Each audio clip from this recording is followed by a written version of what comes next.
الحمد لله وكفى وسلام على عباده الذين اصطفى أما بعد فأعوذ بالله من الشيطان الرجيم بسم الله الرحمن الرحيم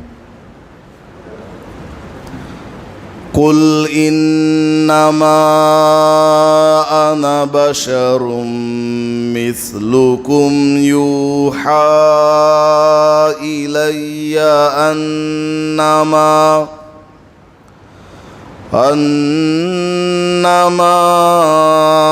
إلهكم إله واحد فمن كان يرجو لقاء ربه فليعمل عملا صالحا ولا يشرك بعبادة ربه أحدا صدق الله العظيم۔ سورہ کہف کی سب سے آخری آیت آپ کے سامنے پڑھی گئی ہے۔ اس کا تھوڑا خلاصہ گزشتہ کل بھی آپ کے سامنے آیا کہ نبی پاک صلی اللہ علیہ وسلم سے اللہ نے فرمایا، جب لوگوں نے آ کر کے سوال پوچھا، 3 سوالات پوچھے تھے، تینوں کا جواب اللہ نے دیا، اور یہ سورہ کہف ختم ہونے جا رہی ہے، تو اللہ نے حضور سے فرمایا آپ لوگوں سے کہہ دیجئے انما انا بشر، کہ میں تو صرف ایک انسان ہوں، میں تم جیسا ایک عام انسان ہوں، البتہ میرے اندر ایک خصوصیت یہ ہے یوحیٰ الی، کہ میری طرف اللہ کی وحی آتی ہے، مجھے اللہ نے پیغمبر بنا کر کے بھیجا ہے۔ تو یہاں سے یہ سبق دیا گیا ہے کہ سارا کمال دراصل اللہ کا ہے۔ رسول پاک صلی اللہ علیہ وسلم نے یہودیوں کو اور کفار مکہ کو ان کے سوالوں کا جو بھی جواب دیا، اصحاب کہف کا تفصیلی واقعہ اور ذوالقرنین کا تفصیلی واقعہ، اس کے علاوہ اور بھی بہت ساری چیزیں، یہ جتنی بھی باتیں بیان کی ہیں وہ دراصل اللہ کے وحی کرنے کی وجہ سے ہے۔ اللہ نے حضور صلی اللہ علیہ وسلم کو وحی کے ذریعے بتایا تو حضور نے لوگوں کو جواب دیا۔ تو اللہ کی تعریف بیان کرنے کو کہا گیا ہے اور اپنی عاجزی ظاہر کرنے کو کہا گیا ہے کہ میں تو صرف ایک انسان ہوں، اللہ کا کرم ہے کہ اللہ نے مجھے یہ ساری باتیں بتائی ہیں، اس لیے کہ میں پیغمبر ہوں اور میرے اوپر اللہ کی وحی نازل ہوتی ہے۔ تو ہمیں بھی یہ سبق دیا گیا کہ ہم کتنا ہی اچھا عمل کیوں نہ کر لیں، تعریف اللہ کی کرنی چاہیے کہ اللہ نے مجھ سے اچھے کام کروا لیا، نماز پڑھوا لیا، روزہ رکھوا لیا، یہ ساری باتیں آپ نے کل سنی ہیں۔ آگے اللہ پاک نے فرمایا کہ لوگوں سے یہ بھی کہہ دو کہ تمہارا خدا، یہ جو کفار مکہ تھے انہوں نے 360 بتوں کو اپنا معبود بنایا ہوا تھا۔ کوئی بارش برسانے والا، کوئی مال دینے والا، کوئی عزت دینے والا، کوئی اولاد دینے والا، کوئی سفر کو کامیاب کرانے والا، کوئی جنگ جتانے والا، اور فرشتوں کو بھی بعض کفار مکہ خدا کا درجہ دیے ہوئے تھے، اور یہودی حضرت عزیر علیہ السلام کو خدا مانتے تھے، اور نصارہ حضرت عیسیٰ علیہ السلام کو خدا مانتے تھے۔ تو اللہ کے نبی علیہ السلام کو، حضور کو اللہ نے اس آیت میں فرمایا کہ آپ ان سے کہہ دیجئے، لوگوں سے کہہ دیجئے، الہکم الہ واحد، تمہارا خدا نہ عزیر علیہ السلام ہے، نہ عیسیٰ علیہ السلام ہے، نہ یہ 360 بت ہیں، صرف ایک خدا ہے، اور وہ کون ہے؟ اللہ ہے۔ ساری کائنات کا خدا صرف ایک ہے، اور وہ اللہ ہے۔ پھر آگے فرمایا فَمَنْ كَانَ يَرْجُو لِقَاءَ رَبِّهِ، جو آدمی اپنے رب سے ملنے کی تمنا کرتا ہے، جس کے دل میں آرزو ہے کہ وہ اللہ سے ملاقات کرے۔ ہر آدمی کو دل میں تمنا ہے کہ نہیں ہے کہ وہ اللہ سے ملاقات کرے، اللہ سے ڈائریکٹ بات چیت کرے، اپنی آنکھوں سے دیکھے، اللہ کی بارگاہ میں حاضر ہو، ہر آدمی کی خواہش ہے۔ تو اللہ پاک فرماتا ہے، اے میرے بندو، کیا تم مجھ سے ملاقات کرنا چاہتے ہو؟ کون ہے ملاقات کرنا چاہتا ہے؟ کون کون ہے؟ جو مجھ سے ملاقات کرنا چاہتا ہے وہ کیا کرے؟ فَلْيَعْمَلْ عَمَلًا صَالِحًا، وہ اچھے اعمال کرے، نیک اعمال کرے، ہاتھ سے، پیر سے، زبان سے، کان سے، عبادت ہو یا معاملہ ہو، کاروبار ہو، لوگوں کے حقوق کو ادا کرنا ہو، ہر عمل میں کیا ہو؟ اللہ کا حکم اور رسول پاک صلی اللہ علیہ وسلم کا حکم مد نظر رہے۔ جو آدمی میری ملاقات کی تمنا کرتا ہے تو اس کو چاہیے کہ وہ اچھے اعمال کرے، اچھے اعمال کرے گا اس کی مجھ سے ملاقات ہو جائے گی، اور ممکن ہے دنیا ہی میں ملاقات ہو جائے، دنیا ہی میں ملاقات ہو جائے، قیامت میں تو ہوگی۔ جو آدمی نیک عمل کرے گا قیامت میں اللہ کی اس سے ملاقات ہوگی ضرور، دنیا میں بھی ملاقات ہوگی۔ کیسے؟ رسول پاک صلی اللہ علیہ وسلم نے ایک صحابی کو جو کہ بہت چھوٹے تھے ان سے فرمایا، یا بنیا، اے میرے پیارے بیٹے، سن لو، احفظ اللہ یحفظ کا، تم اللہ کا حکم پورا کرو، اللہ کے احکام کی حفاظت کرو، اللہ تمہاری حفاظت کرے گا۔ احفظ اللہ تجدہ تجاہک، یہ فرمایا حضور نے کہ تم اللہ کے حکم کی حفاظت کرو، تم اللہ کو وہیں پالو گے۔ تم اللہ کا آرڈر مانو، اللہ تم کو وہی مل جائے گا۔ مطلب کیا؟ تم اللہ کا حکم پورا کرو گے، اللہ کی مدد تمہارے شامل حال ہو جائے گی۔ تم دنیا میں اچھے کام کرتے جاؤ گے، اللہ تعالیٰ تمہارے ساتھ ساتھ رہے گا، تمہاری مدد کرے گا، تمہاری رہبری کرے گا، تمہارا ہاتھ اپنے ہاتھ میں لے کر کے چلے گا۔ بندہ اگر اللہ کی طرف ایک ہاتھ بڑھ کر کے آتا ہے، اللہ اس کی طرف 10 ہاتھ بڑھ کر کے آتا ہے۔ بندہ اگر اللہ کی طرف چل کر کے جاتا ہے، اللہ اس کی طرف دوڑ کر کے آتا ہے۔ ہمیں صرف تھوڑی سی کوشش کرنی چاہیے، ذرا سی ہم کوشش کریں گے، اللہ پاک کی مدد ہماری طرف آ جائے گی۔ ہمت کرنے کی ضرورت ہے، ارادہ کرنے کی ضرورت ہے۔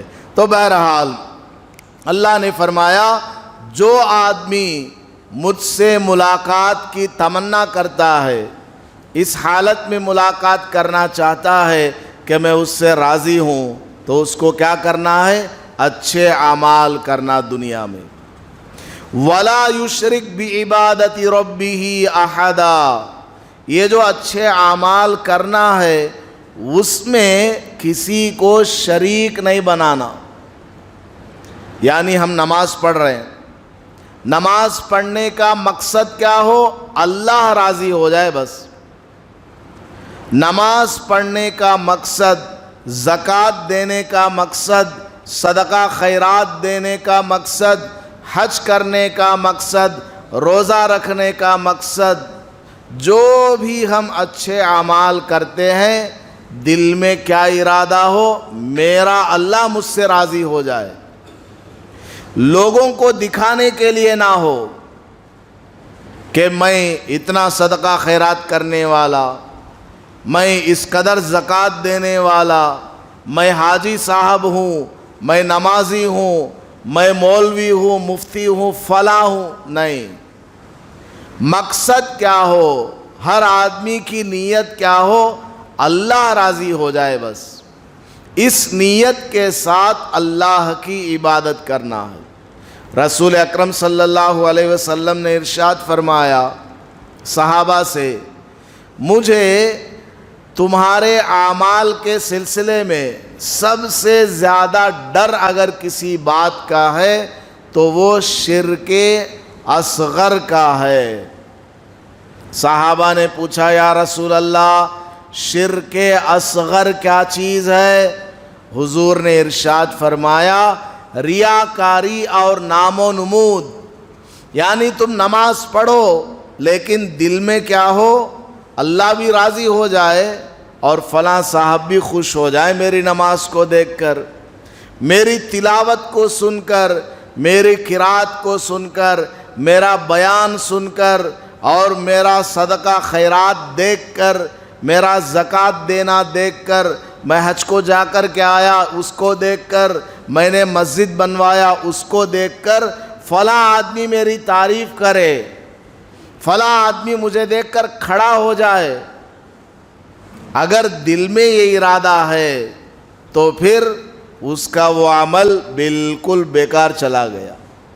قیامت کے دن اللہ تبارک و تعالیٰ فرمائے گا، ایک بندہ آئے گا بہت ساری نیکیاں لے کر کے جائے گا، اس کو اللہ کہے گا ادھر آ جا، تو نے یہ نمازیں جو پڑھی ہیں، یہ جو روزہ رکھا، یہ جو زکوٰۃ ہے، یہ جو صدقہ خیرات ہے، یہ جو تم نے حج کیا، جہاد کیا، مال خرچ کیا، مسجد بنوایا، مدرسے کو پیسہ دیا، یہ جتنا بھی تم نے کیا تھا فلاں فلاں لوگوں کی تعریف حاصل کرنے کے لیے کیا تھا۔ جاؤ، جن جن کو خوش کرنے کے لیے، جن جن کی تعریف سننے کے لیے تو نے یہ سارے کام کیے تھے، انہی سے جا کر آج قیامت کے دن بدلہ لے لو۔ اب وہ ان کے پاس جائے گا، خود ان کے پاس دینے کے لیے کچھ نہیں ہے۔ ہر آدمی اپنے حساب و کتاب کے سلسلے میں پریشان ہے، نفسی نفسی کا عالم ہے، میری جان بچ جائے بس، میری جان بچ جائے بس۔ وہ کیا کسی کو کچھ دے گا؟ اس لیے جو بھی عبادت کریں، جو بھی ہم مال و دولت خرچ کریں، غریبوں پر، یتیموں پر، بیوہ پر، کیا مقصد ہے، کیا ارادہ ہے؟ میرا اللہ راضی ہو جائے بس۔ ہاں اگر خود سے لوگوں کو معلوم ہو گیا اس میں کوئی حرج کی بات نہیں۔ حضرت ابو ہریرہ رضی اللہ عنہ فرماتے ہیں رسول اکرم صلی اللہ علیہ وسلم سے ایک مرتبہ انہوں نے کہا یا رسول اللہ، میں گھر میں بالکل چپکے سے نماز پڑھتا ہوں، بالکل خاموشی کے ساتھ میں نماز پڑھتا ہوں۔ نماز سے فارغ ہوتا ہوں تو بعض دفعہ کیا دیکھتا ہوں، کوئی آدمی میرے گھر کے پاس آیا ہوا ہے، میرے انتظار میں ہے اور مجھے نماز پڑھتے ہوئے دیکھ لیا ہے۔ یہ دیکھ کر میرے دل میں خوشی بھی ہوتی ہے کہ ایک آدمی نے مجھے نماز پڑھتے ہوئے دیکھا، گناہ کرتے ہوئے نہیں دیکھا۔ تو حضور پاک صلی اللہ علیہ وسلم نے فرمایا کہ تمہارے دل میں لوگوں کو دکھانے کے لیے نماز پڑھنے کا ارادہ نہیں ہے، تمہارے دل میں لوگوں کو دکھانے کا ارادہ ہے ہی نہیں، تم تو چپکے سے پڑھ رہے تھے۔ وہ تو ایک آدمی کو اللہ نے بھیج کر کے دکھا دیا، جا دیکھ اس کو، وہ اس وقت میں نماز پڑھ رہا، لہٰذا تم کو گھبرانے کی ضرورت نہیں ہے، کیونکہ تمہارے دل میں نیت بالکل صحیح ہے۔ سمجھ میں آ گئی بات؟ تو اگر کوئی آدمی اپنا عمل کرتے ہوئے جا رہا ہے، پوشیدہ سے صدقہ خیرات کر رہا ہے، چپکے سے زکوٰۃ کسی غریب کو دے رہا ہے، اور وہ باہر معلوم ہو گئی بات، اگر لوگوں میں معلوم ہو گئی وہ بات اور لوگوں نے آ کر کے تعریف کی، ماشاءاللہ سنا ہے کہ آپ نے مسجد کو 50,000 روپیہ دیا ہے، سنا ہے کہ آپ نے فلاں غریب کو اتنا راشن بھیجا ہے، اللہ آپ کو جزائے خیر دے، اس طرح کسی نے آ کر آپ کی تعریف کی تو دل میں خوشی ہوتی ہے کہ نہیں ہوتی ہے؟ تو اس سے کوئی فرق نہیں پڑتا، اس سے آپ کا عمل بیکار نہیں جائے گا، کیونکہ آپ نے تو چپکے سے کیا، وہ تو اللہ نے ظاہر کرا دیا۔ سمجھ میں آ گئی بات؟ تو خلاصہ کلام یہ ہے، اللہ کی عبادت کس طرح کرنی ہے؟ اللہ کو راضی کرنے کے لیے کرنا، اللہ کو دکھانے کے لیے کرنا ہے، لوگوں کی تعریف حاصل کرنے کے لیے نہیں کرنا، لوگوں کا دل خوش کرنے کے لیے کہ میں نماز پڑھوں تو فلاں آدمی خوش ہو جائے گا، چلو بھائی میں نماز پڑھ لیتا ہوں، نہیں، اللہ کو خوش کرنے کے لیے، اللہ کو راضی کرنے کے لیے اللہ کے واسطے نماز پڑھنا ہے۔ تو اس سورت کی آخری آیت میں یہی سبق دیا گیا ہے کہ اللہ کی عبادت میں کسی کو شریک نہیں ٹھہرانا ہے، ریاکاری اور نام و نمود سے اپنے آپ کو بچا کر کے رکھنا ہے۔ آخری بات، ایک آدمی آیا حضرت عبداللہ ابن عباس رضی اللہ تعالیٰ عنہ کے پاس، آ کر کے کہنے لگا، حضرت میں روزانہ تہجد کی نماز پڑھنا چاہتا ہوں، لیکن میں سو جاتا ہوں تو میری آنکھ نہیں کھلتی، میں کیا کروں؟ تو حضرت نے فرمایا، سورہ کہف کی آخر کی 2 آیتیں پڑھ کر کے سو جا۔ قُلْ لَوْ كَانَ الْبَحْرُ مِدَادًا لِكَلِمَاتِ رَبِّي لَنَفِدَ الْبَحْرُ قَبْلَ أَن تَنْفَدَ كَلِمَاتُ رَبِّي وَلَوْ جِئْنَا بِمِثْلِهِ مَدَدًا۔ ایک آیت، قُلْ إِنَّمَا أَنَا بَشَرٌ مِثْلُكُمْ يُوحَىٰ إِلَيَّ أَنَّمَا إِلَٰهُكُمْ إِلَٰهٌ وَاحِدٌ فَمَنْ كَانَ يَرْجُو لِقَاءَ رَبِّهِ فَلْيَعْمَلْ عَمَلًا صَالِحًا وَلَا يُشْرِكْ بِعِبَادَةِ رَبِّهِ أَحَدًا۔ یہ دوسری آیت، ان دونوں آیتوں کو پڑھ کر کے سو جاؤ، جس وقت تم اٹھنے کا ارادہ رکھو گے رات میں سوتے ہوئے، اسی وقت اللہ تعالیٰ تم کو جگا دے گا۔ اس میں راز کی بات کیا ہے معلوم؟ ان 2 آیتوں میں، پہلی آیت میں ہے حضور فرماتے ہیں میری طرف اللہ کی وحی آتی ہے، میری طرف اللہ کی وحی آتی ہے، تو جو بندہ رات میں سوتے ہوئے اس پہلی آیت کو پڑھے گا، اللہ کی طرف سے سگنل آئے گا، اٹھ جا۔ دوسری آیت میں ہے لقاء ربہ، اللہ سے ملاقات کرنا، یہ بات ہے دوسری آیت میں۔ تو جو بندہ رات میں یہ دوسری آیت پڑھ کر کے سوئے گا، اس کی اللہ سے ملاقات ہو جائے گی۔ اللہ اکبر، الحمدللہ رب العالمین۔ جب بندہ کہتا ہے اللہ جواب دیتا ہے، حمیدنی عبدی، الرحمن الرحیم اسنا علی عبدی مالک یوم الدین مجدنی عبدی. ایک ایک آیت کا جواب اللہ تعالیٰ دیتا ہے. نماز میں اللہ سے بندے کی ملاقات ہوتی ہے، کانورزیشن چلتا ہے دونوں کے درمیان. تو ان دو آیتوں کو پڑھنے کا یہ راز ہے.